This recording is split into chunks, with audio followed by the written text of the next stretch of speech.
Okay, hello everyone. Since today was not our first weather cancellation, I wanted to record some information, a short lecture, and some announcements to keep the class moving forward.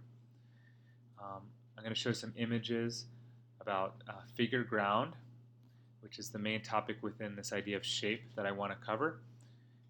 There's also some images about style and about something that we talked about at the very beginning of the semester with the clouds, which is kind of the vocabulary that we use around realism and abstraction and other styles. Um, I'm also going to show some images about rhythm, um, using repetition to create a kind of a direction and a pattern in an image, and some images of past student work for the next major project, which is called the cut paper illustration. So besides listening to this or watching this, I also, as a substitute for today's class, I want you to get to the lab sometime before Thursday. I'm going to check my emails off screen here, and it looks, so Graphic Design 1 meets in that lab on Monday, Wednesdays, and Fridays from 9:20 to 10:30. Graphic Design 2 meets directly before our class from 8 to 9:45. And then there's another class, I think it's illustration, that meets in the afternoons on Tuesday, Thursdays from 1 to 2:45. So those are the times when the lab is going to be used with another class. So unfortunately, you can't just come early on Thursday. You'll have to find some other time. And I really want you to go in and try your best. Some of you seem to have some experience with the software or really got into it quickly. Others of you, it was taking longer. Totally understandable. Just do what you can, and if you're stuck, I'll help you with it on Thursday. I just want us to be able to do more than just that exercise on Thursday. So hopefully on Thursday we'll easily be able to finish it because people have put some work in, and then we'll move into working on the project and doing some other activities. The larger project, which is this, what I said before, the cut paper illustration. Looking at the agenda, nothing else I need to mention here. You got my message. Read this over. This is just what I said right now. Nothing else from last week. No. Okay, so I'm going to go into this lecture on shape. And not just shape, I want to talk about stylistic approaches, vocabulary when we're talking about style and realism versus abstraction. And then I'm going to talk mostly about figure versus ground. I put the definition of shape that I'll be considering, that I want us to consider, the area within a composition with a distinct boundary. So it separates itself from other forms.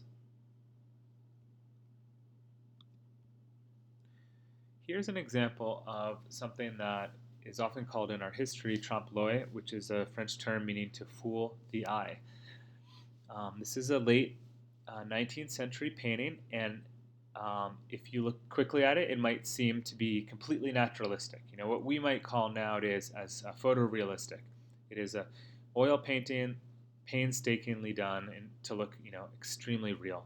I think this is the type of thing that we might say is very, very realistic. I think to be more precise, we could use what I wrote down here: extreme naturalism. Something like this, I think we would all consider realistic or naturalistic. This actually comes from an art movement where the artists called themselves realists, not only because they were painting things that were true to what they were seeing with their eyes, but also because they were trying to capture the reality of life, which in a lot of cases with their paintings showed the work of common people. Here we have a different approach to painting. This is a Picasso painting from 1908, and this is what I would call an abstraction.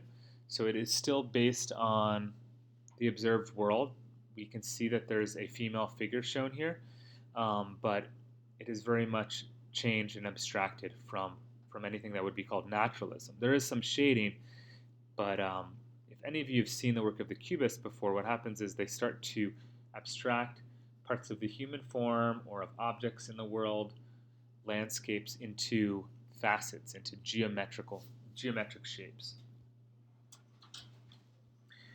We have something that is purely abstract or totally non-objective. That would be the most precise term, would be non-objective.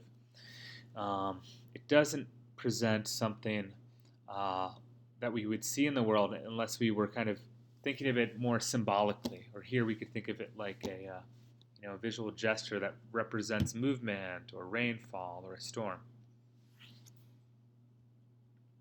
This is from a 1950s movement called abstract expressionism, which was let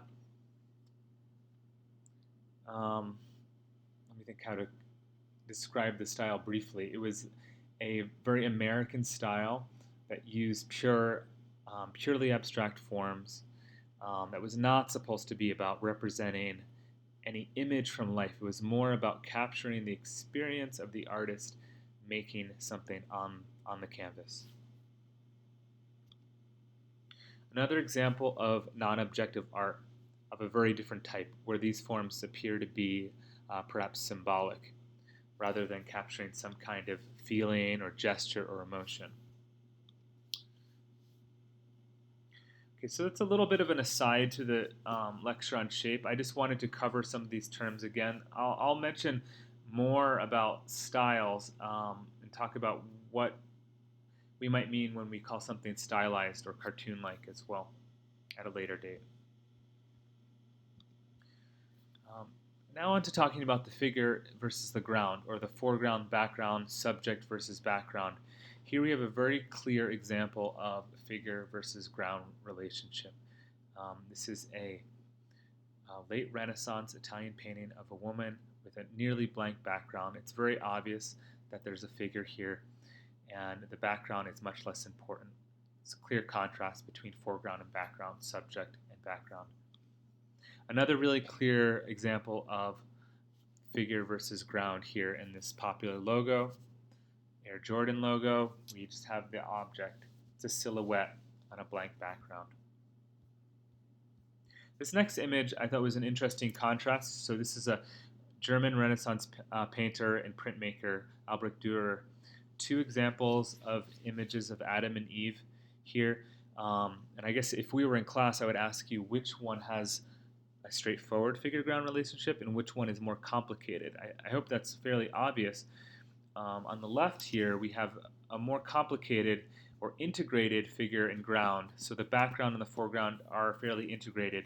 We move in and out of the kind of the depth of this composition. So our eyes go back into space, they come forward. The figures are important, and they do kind of stand out, but because of the highlights and all the other objects in the background, the relationship is not so simple as it is over here, where you have these really bold figures standing out against a dark background. Another clear example of figure versus ground from this more contemporary artwork by the artist Toba Kadori.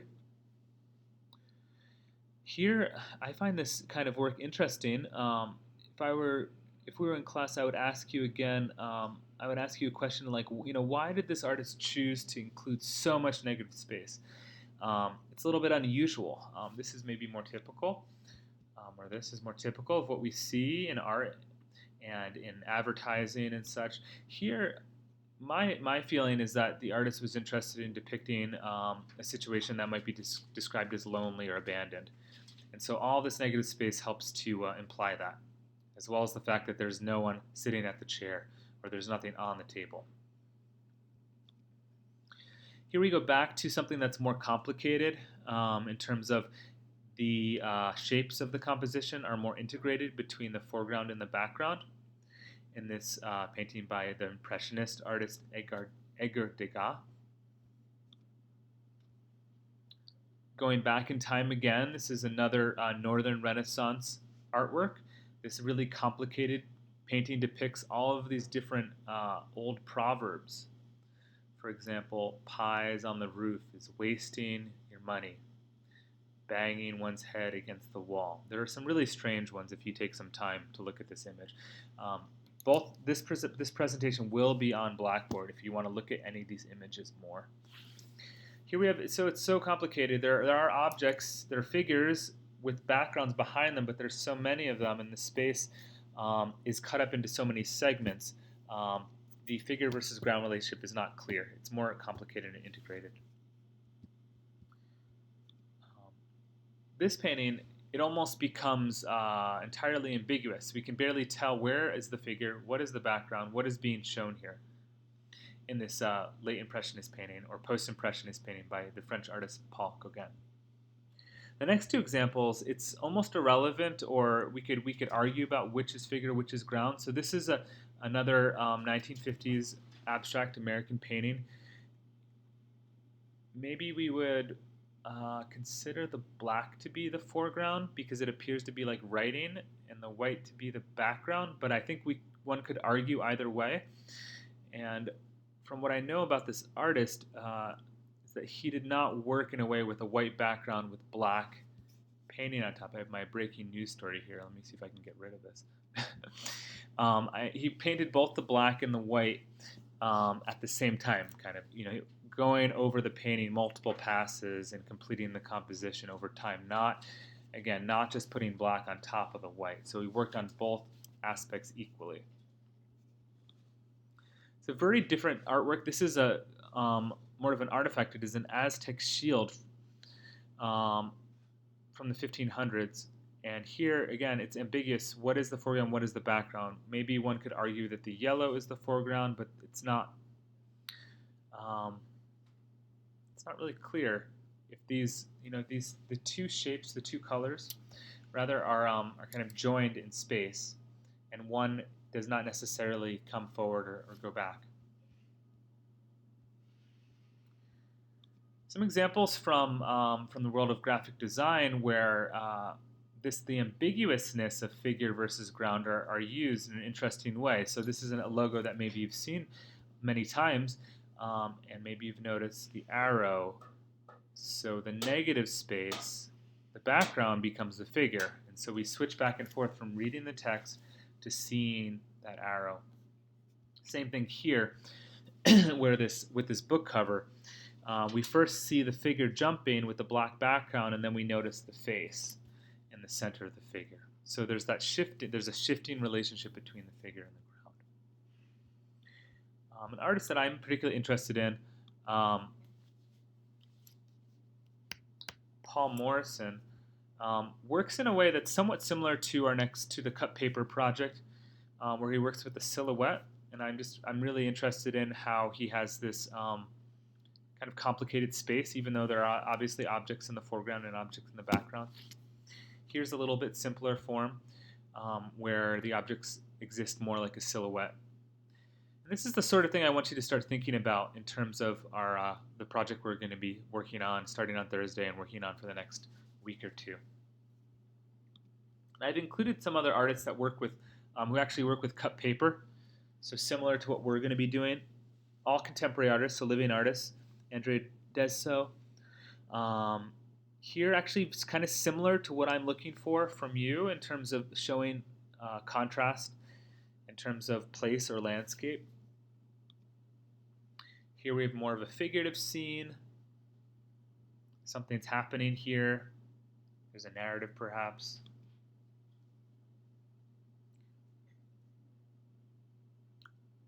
Another more narrative approach to using cut paper where there are figures enacting events in space.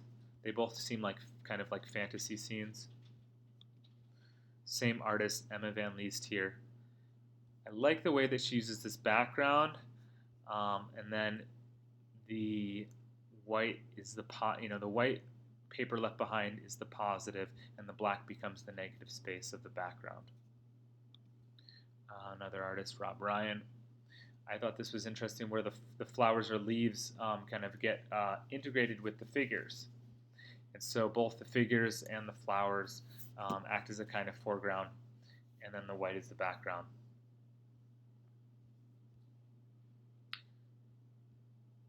I think I'm gonna stop this recording and start a new one for the rest of the lecture.